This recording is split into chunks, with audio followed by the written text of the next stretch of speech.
بسم اللہ الرحمن الرحیم۔ السلام علیکم معزز ناظرین، دین علی آف اسلام میں آپ کو خوش آمدید۔ ناظرین محترم، فتح مکہ جسے فتح عظیم بھی کہا جاتا ہے، عہد نبوی کا ایک غزوہ ہے جو 20 رمضان سن 8 ہجری بمطابق 10 جنوری سن 630 عیسوی کو پیش آیا۔ اس غزوے کی بدولت مسلمانوں کے شہر مکہ پر فتح نصیب ہوئی اور اس کو اسلامی قلمروں میں شامل کر لیا گیا۔ اس غزوہ کا سبب قریش مکہ کی جانب سے اس معاہدے کی خلاف ورزی تھی جو ان کے اور مسلمانوں کے درمیان میں ہوا تھا، یعنی قریش مکہ نے اپنے حلیف قبیلہ بنو دائل بن بکر بن عبد منات بن کنانہ نے بنو خزاعہ کے خلاف قتل و غارت میں مدد کی تھی۔ چونکہ بنو خزاعہ مسلمانوں کا حلیف قبیلہ تھا، اس لیے اس حملے کو قریش مکہ کی جانب سے اس معاہدے کی خلاف ورزی سمجھا گیا جو مسلمانوں اور قریش کے درمیان میں ہوا تھا۔ یہ معاہدہ صلح حدیبیہ کے نام سے معروف ہے۔ اسی معاہدے کی خلاف ورزی کے جواب میں حضرت محمد صلی اللہ علیہ وآلہ وسلم بن عبداللہ نے ایک عظیم الشان لشکر تیار کیا جو 10,000 مجاہدین پر مشتمل تھا۔ لشکر آگے بڑھتا رہا یہاں تک کہ مکہ پہنچ گئے اور بغیر کسی مزاحمت کے مکہ میں پرامن طریقے سے داخل ہو گیا، سوائے ایک معمولی سی جھڑپ کے جس کے سپہ سالار خالد بن ولید کو اس وقت سامنا ہوا جب قریش کی ایک ٹولی نے عکرمہ بن ابی جہل کی قیادت میں مسلمانوں سے مزاحمت کی اور پھر خالد بن ولید کو ان سے قتال کرنا پڑا، جس کے نتیجے میں 12 کفار مارے گئے اور باقی بھاگ گئے، جبکہ 2 مسلمان بھی شہید ہوئے، یعنی بغیر جنگ کیے مسلمانوں کی فتح ہوئی اور قریش نے ہتھیار ڈال دیے، مقابلہ نہیں کیا۔ ناظرین محترم، جب محمد صلی اللہ علیہ وآلہ وسلم مکہ میں داخل ہوئے اور لوگوں کو اطمینان ہو گیا، تب لوگوں نے کعبے کے پاس آ کر کعبہ کا طواف کرنا شروع کر دیا۔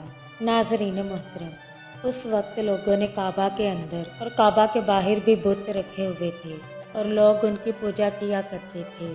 ناظرین محترم، فتح مکہ کے بعد جب مسلمان کعبہ کا طواف کرنے لگے، طواف کرتے کرتے طواف کعبہ کے ارد گرد موجود بتوں کو اپنے پاس موجود تیر سے گراتے اور پڑھتے جاتے، حق آن پہنچا اور باطل مٹ گیا، اور یقیناً باطل ایسی ہی چیز ہے جو مٹنے والی ہے، اور ساتھ ساتھ یہ بھی پڑھتے حق آ چکا ہے اور باطل میں نہ کچھ شروع کرنے کا دم ہے اور نہ کبھی دوبارہ شروع کرے گا۔ ناظرین محترم، کعبہ میں اس وقت بتوں کی تصویریں آویزاں تھیں اور ان کے مجسمے بھی نصب تھے۔ رسول خدا محمد صلی اللہ علیہ وآلہ وسلم نے انہیں بھی ہٹانے اور توڑنے کا حکم دیا، جس کی تعمیل کی گئی۔ جب نماز کا وقت ہوا تو حضرت محمد صلی اللہ علیہ وآلہ وسلم بن عبداللہ نے بلال ابن رباح کو حکم فرمایا کہ کعبہ کے اوپر چڑھ جائیں اور اذان دیں۔ بلال کعبہ کے اوپر چڑھے اور اذان دی۔ ناظرین محترم، فتح مکہ کے بعد ایک کثیر تعداد میں لوگ مسلمان ہوئے، جن میں سرفہرست سردار قریش اور کنانہ ابو سفیان اور ان کی بیوی ہند بنت عتبہ ہیں۔ اسی طرح عکرمہ بن ابو جہل، سہیل بن عمرو، صفوان بن امیہ اور ابو بکر صدیق کے والد ابو قحافہ کے اسماء گرامی قابل ذکر ہیں۔ ناظرین محترم، صلح حدیبیہ 10 سال کے لیے ہوئی تھی، مگر 630 عیسوی کے بالکل شروع میں مشرکین مکہ کا اتحادی قبیلہ بنو بکر نے مسلمانوں کے اتحادی قبیلہ بنو خزاعہ پر حملہ کیا اور کئی آدمی قتل کر دیے۔ اس دوران مکہ کے مشرک قریش نے چہرے پر نقاب ڈال کر بنو بکر کی مدد بھی کی، مگر یہ بات راز نہ رہ سکی۔ یہ صلح حدیبیہ کا اختتام تھا۔ مسلمان اس وقت تک بہت طاقتور ہو چکے تھے۔ ابو سفیان نے بانپ لیا کہ اب مسلمان اس بات کا بدلہ لیں گے، اسی لیے اس نے صلح کو جاری رکھنے کی کوشش کے طور پر مدینے کا دورہ کیا۔ ابو سفیان اپنی بیٹی ام حبیبہ کے گھر پہنچا جو اسلام قبول کر چکی تھی اور حضور نبی کریم صلی اللہ علیہ وآلہ وسلم کی زوجہ تھی۔ جب اس نے نبی کریم صلی اللہ علیہ وآلہ وسلم کے بستر پر بیٹھنا چاہا تو زوجہ رسول صلی اللہ علیہ وآلہ وسلم ام حبیبہ نے بستر اور چادر لپیٹ دی اور اپنے باپ ابو سفیان کو نبی پاک صلی اللہ علیہ وآلہ وسلم کے بستر پر بیٹھنے نہ دیا۔ ابو سفیان نے حیران ہو کر پوچھا کہ بستر کیوں لپیٹا؟ تو ام المومنین ام حبیبہ نے جواب دیا کہ آپ مشرک اور نجس ہیں، اسی لیے میں نے مناسب نہ سمجھا کہ آپ حضور نبی کریم صلی اللہ علیہ وآلہ وسلم کے پاک بستر پر بیٹھے۔ جب ابو سفیان نے صلح کی تجدید کے لیے محمد صلی اللہ علیہ وآلہ وسلم سے رجوع کیا تو انہوں نے کوئی جواب نہیں دیا۔ پھر اس نے کئی بزرگوں کی وساطت سے کوشش کی مگر کامیاب نہیں ہوا۔ سخت غصے اور مایوسی میں اس نے تجدید صلح کا یک طرفہ اعلان کیا اور مکہ واپس چلا گیا۔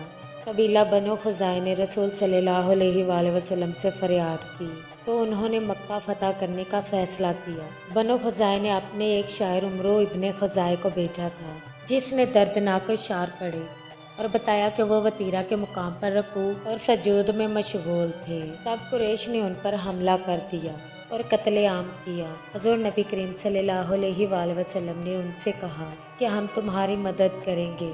حضور نبی کریم صلی اللہ علیہ وآلہ وسلم نے روانگی کا مقصد بتائے بغیر اسلامی فوج کو تیار کیا اور مدینہ اور قریبی قبائل کے لوگوں کو بھی ساتھ ملایا۔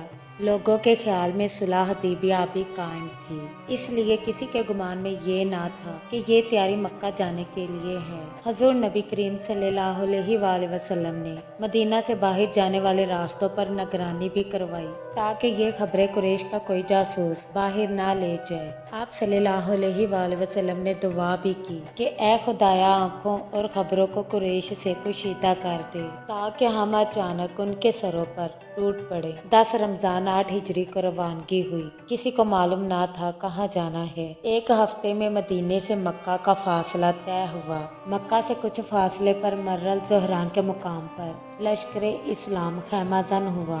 لوگوں کو معلوم ہو چکا تھا کہ مکہ کا ارادہ ہے۔ ناظرین محترم، فتح مکہ ایک شاندار فتح تھی جس میں چند کے علاوہ کوئی قتل نہ ہوا۔ فتح کے بعد محمد صلی اللہ علیہ وآلہ وسلم نے سب کو معاف کر دیا۔ کافی لوگ مسلمان ہوئے۔ آپ صلی اللہ علیہ وآلہ وسلم نے ان سے شرک نہ کرنے، زنا اور چوری نہ کرنے کی تاکید پر بیعت لی۔ ناظرین محترم، جنگ تو ہوئی نہیں مگر مر الزہران کے مقام پر پیغمبر خدا حضرت محمد صلی اللہ علیہ وآلہ وسلم نے تاکید کی کہ لشکر کو بکھیر دیا جائے اور آگ جلائی جائے تاکہ قریش مکہ یہ سمجھے کہ لشکر بہت بڑا ہے اور بری طرح ڈر جائے اور اس طرح شاید بغیر خون ریزی کے مکہ فتح ہو جائے۔ یہ تدبیر کارگر رہی۔ مشرکین کے سردار ابو سفیان نے دور سے لشکر کو دیکھا۔ ایک شخص کہنے لگا کہ یہ شاید بنو خزاعہ کے لوگ ہیں جو بدلہ لینے آئے ہیں، مگر ابو سفیان کہنے لگا کہ اتنا بڑا لشکر اور اتنی آگ بنو خزاعہ کے بس کی بات نہیں۔ اس کے بعد ابو سفیان حضرت محمد صلی اللہ علیہ وآلہ وسلم کے چچا عباس کی پناہ میں امان پانے کے لیے لشکر اسلام کی طرف روانہ ہوا۔ کچھ مسلمانوں نے اسے مارنا چاہا مگر چونکہ عباس بن عبد المطلب نے پناہ دے رکھی تھی اس لیے باز آئے۔ رات کو قید میں رکھ کر صبح ابو سفیان کو حضور نبی کریم صلی اللہ علیہ وآلہ وسلم کی خدمت میں پیش کیا گیا۔ حضور نبی کریم صلی اللہ علیہ وآلہ وسلم نے ابو سفیان کو دیکھا تو فرمایا کہ ابھی اس کا وقت نہیں آیا کہ تو یہ سمجھے کہ ایک خدا کے علاوہ اور کوئی خدا نہیں ہے۔ ابو سفیان کہنے لگا کہ اگر خدا واحد کے علاوہ کوئی خدا ہوتا تو ہماری مدد کرتا۔ یہ دیکھ کر اس نے ایک خدا کو تسلیم کیا ہے۔ حضور نبی کریم صلی اللہ علیہ وآلہ وسلم نے پوچھا کہ کیا اس کا وقت نہیں آیا کہ تم جانو کہ میں اللہ کا رسول ہوں؟ اس بات پر ابو سفیان کہنے لگا مجھے آپ صلی اللہ علیہ وآلہ وسلم کی رسالت میں تردد ہے۔ اس پر ان کو پناہ دینے والے عباس بن عبد المطلب سخت ناراض ہوئے اور کہنے لگے کہ اے ابو سفیان، اگر تو اسلام لایا تو تمہاری جان کی کوئی ضمانت نہیں۔ اس بات پر ابو سفیان نے اسلام قبول کر لیا مگر حضور نبی کریم صلی اللہ علیہ وآلہ وسلم نے اسے رہا نہ کیا بلکہ ایک جگہ رکھ کر مسلمانوں کے دستوں کو اس کے سامنے سے گزارا۔ وہ بہت مرعوب ہوا اور عباس بن عبد المطلب کو کہنے لگا کہ اے عباس، تمہارے بھتیجے نے تو زبردست سلطنت حاصل کر لی ہے۔ عباس بن عبد المطلب نے کہا کہ ابو سفیان، یہ سلطنت نہیں بلکہ نبوت ہے جو خدا کے عطا کردہ ہے۔ اس کے بعد عباس بن عبد المطلب نے حضور نبی کریم صلی اللہ علیہ وآلہ وسلم بن عبداللہ کو کہا کہ اے اللہ کے رسول صلی اللہ علیہ وآلہ وسلم، ابو سفیان ایسا شخص ہے جو ریاست کو دوست رکھتا ہے، اسے اسی وقت کوئی مقام عطا کریں۔ حضور نبی کریم صلی اللہ علیہ وآلہ وسلم نے فرمایا کہ ابو سفیان لوگوں کو اطمینان دلا سکتا ہے کہ جو کوئی اس کی پناہ میں آ جائے گا امان پائے گا۔ جو شخص اپنے ہتھیار رکھ کر اس کے گھر میں چلا جائے اور دروازہ بند کر لے یا مسجد الحرام میں پناہ لے لے وہ سپاہی اسلام سے محفوظ رہے گا۔ اس کے بعد ابو سفیان کو رہا کر دیا گیا، جس کا فائدہ یہ ہوا کہ اس نے مکہ جا کر اسلامی لشکر کی عظمت بتا کر ان لوگوں کو خوب ڈرایا۔ ناظرین محترم، حضور نبی کریم صلی اللہ علیہ وآلہ وسلم نے لشکر کو 4 دستوں میں تقسیم کیا اور مختلف سمتوں سے شہر میں داخل ہونے کا حکم دیا اور تاکید کی کہ جو تم سے لڑے اس کے علاوہ اور کسی سے جنگ نہ کرنا۔ چاروں طرف سے شہر کو گھیر لیا گیا اور مشرکین کے پاس ہتھیار ڈالنے کے علاوہ کوئی راستہ نہ رہا۔ صرف ایک چھوٹے گروہ نے لڑائی کی جس میں صفوان بن امیہ بن ابی خلف اور اکرمہ بن ابی جہل شامل تھے۔ ان کا ٹکراؤ خالد بن ولید کی قیادت کردہ دستے سے ہوا۔ مشرکین کے 28 افراد انتہائی ذلت سے مارے گئے۔ لشکر اسلام انتہائی فاتحانہ طریقے سے شہر مکہ میں داخل ہوا، جہاں سے 8 سال پہلے پیغمبر اسلام حضرت محمد صلی اللہ علیہ وآلہ وسلم کو ہجرت کرنا پڑی تھی۔ کچھ آرام کرنے کے بعد حضور نبی کریم صلی اللہ علیہ وآلہ وسلم مجاہدین کے ہمراہ کعبہ کی طرف روانہ ہوئے۔ کعبہ پر نظر پڑتے گھوڑے پر سواری کی ہی حالت میں حجر اسود کو بوسہ دیا۔ حضور نبی کریم صلی اللہ علیہ وآلہ وسلم تکبیر بلند کرتے اور لشکر اسلام آپ صلی اللہ علیہ وآلہ وسلم کے جواب میں تکبیر بلند کرتے تھے۔ کعبہ میں داخل ہونے کے بعد حضور نبی کریم صلی اللہ علیہ وآلہ وسلم نے تمام تصاویر کو باہر نکال دیا، جن میں حضرت ابراہیم علیہ السلام کی تصویر بھی شامل تھی، اور تمام بتوں کو توڑ دیا۔